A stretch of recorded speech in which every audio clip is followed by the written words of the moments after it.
Selamat datang di video seri Herbal Nusantara episode ke-40. Seperti biasa, kali ini kita akan menelusuri 10 tanaman unik, masing-masing dengan jejak penggunaan tradisional dan potensi pengobatan yang menjanjikan. Namun sebelum kita mulai, jangan lupa tekan tombol subscribe terlebih dahulu, supaya kamu tidak ketinggalan informasi seputar tanaman obat dari berbagai penjuru Nusantara. 1. Mondodaki atau bunga wari. Bunga putih harum ini bukan hanya indah dipandang, tapi juga syarat khasiat. Dalam Ayurveda dan pengobatan Tiongkok, ia dipakai untuk gangguan saraf, meredakan nyeri kepala dan sakit gigi, serta menyembuhkan luka. Daunnya digunakan sebagai obat bisul dan skabies, sementara getahnya untuk masalah kulit. Di beberapa daerah, rebusannya diberikan untuk penderita hipertensi, diare, batuk, hingga influenza. Kandungan flavonoid dan alkaloidnya memberi efek antioksidan, antiinflamasi, analgesik, dan antimikroba. 2. Terong asam atau terong dayak. Tanaman khas Asia Tenggara ini mudah dikenali dari kulit buahnya yang dipenuhi rambut halus. Di Sumatera dan Kalimantan, buahnya jadi bahan penting untuk sayur asam dan sambal. Namun, masyarakat juga menggunakannya untuk menurunkan panas, mengatasi batuk, mengusir cacing, serta meningkatkan nafsu makan. Buahnya kaya vitamin C dan senyawa fenolik yang bersifat antioksidan, sehingga berperan menjaga daya tahan tubuh sekaligus menjadi bagian dari kuliner tradisional. 3. Ekor naga. Sebagai tanaman hias, ia merambat dengan daun hijau berlobus indah. Di Filipina, rebusan daunnya diminum untuk meredakan demam dan sakit perut, sedangkan di Vietnam digunakan untuk batuk dan penyembuhan luka.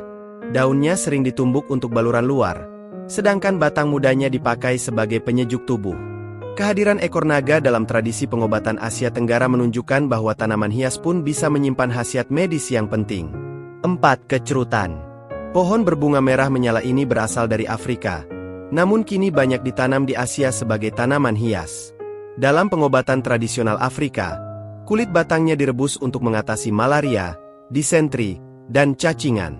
Cairan dari bunga mudanya dipakai untuk luka luar atau penurun panas. Kandungan alkaloid, flavonoid, dan tanin pada bagian tanaman ini memberikan efek antimikroba sekaligus antiparasit, membuatnya bernilai penting di daerah asalnya. 5. Glodogan tiang. Sering ditanam berderet di jalan kota sebagai peneduh, pohon tinggi ramping ini ternyata sudah lama dikenal dalam Ayurveda. Daunnya dipakai untuk mengatasi diare, kulit batangnya diolah menjadi ramuan penyakit kulit, sementara rebusannya diberikan pada penderita demam. Penelitian modern menemukan adanya senyawa antiinflamasi dan antibakteri di dalamnya, sehingga memperkuat alasan masyarakat India memanfaatkannya sebagai obat. 6. Nanas. Buah tropis yang kini mendunia ini awalnya berasal dari Amerika Selatan. Selain segar dimakan, nanas sejak lama dipakai sebagai obat. Enzim bromelain di dalamnya membantu pencernaan protein, mengurangi peradangan, serta mempercepat penyembuhan luka. Air buahnya sering dipakai sebagai obat batuk, radang tenggorokan, dan mengatasi bengkak. Daun dan batangnya pun tak terbuang, karena bisa dimanfaatkan dalam ramuan tradisional untuk melancarkan pencernaan. 7. Derawak. Meski kurang populer di Indonesia, di Tiongkok tanaman ini dikenal sebagai Gujing Cao. Daunnya direbus menjadi teh herbal untuk pencernaan, mengurangi sakit kepala, dan meningkatkan stamina. Dalam tradisi Asia Tenggara, ramuan dari derawak juga digunakan sebagai obat demam dan penyegar tubuh.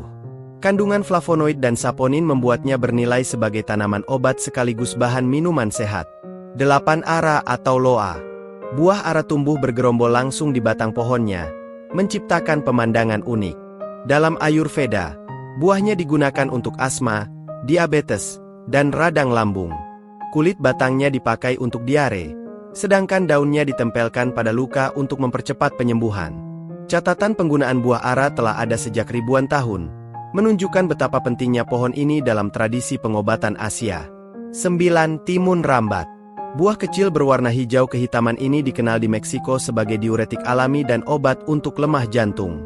Di Suriname, ia dipercaya dapat meredakan asam lambung, sementara di Thailand pucuk mudanya dikonsumsi sebagai sayur. Walau tampak sederhana, tanaman merambat ini punya posisi penting dalam pengobatan rakyat berbagai negara. 10. Timun tikus. Tanaman merambat ini banyak tumbuh liar di Asia Tenggara hingga India. Buah mudanya dimakan sebagai sayur, Sedangkan dalam pengobatan Ayurveda digunakan untuk diabetes, batuk, dan gangguan pencernaan. Daun segarnya ditumbuk untuk luka luar, sementara akarnya direbus untuk obat demam. Penelitian modern menunjukkan adanya senyawa saponin dan flavonoid yang memberi efek antidiabetik, antioksidan, dan antiinflamasi. Itulah 10 tanaman yang kita bahas di episode kali ini. Alam Nusantara penuh dengan rahasia penyembuhan yang layak kita kenali dan lestarikan.